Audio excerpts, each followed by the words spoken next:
Hello again! I've been working on me. I have a talking head in Adobe Character Animator.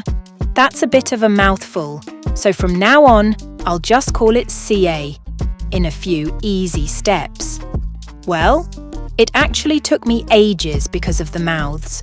I had a mouth set from a previous project, but they were all the wrong color.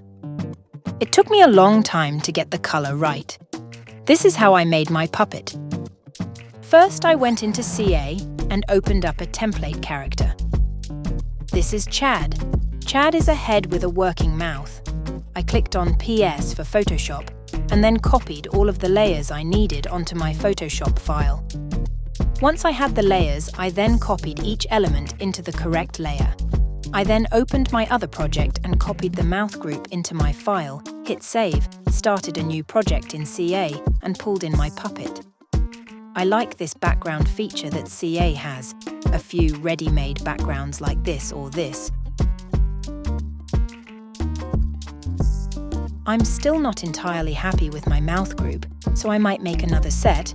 Then I will use another template to give myself a body. Then I can actually do some baking. I made some yummy bread last week. That would be fun to do as an animated recipe. See you in the next video when I'll be able to wave and use my hands. Thanks for watching. Please like, share, and subscribe.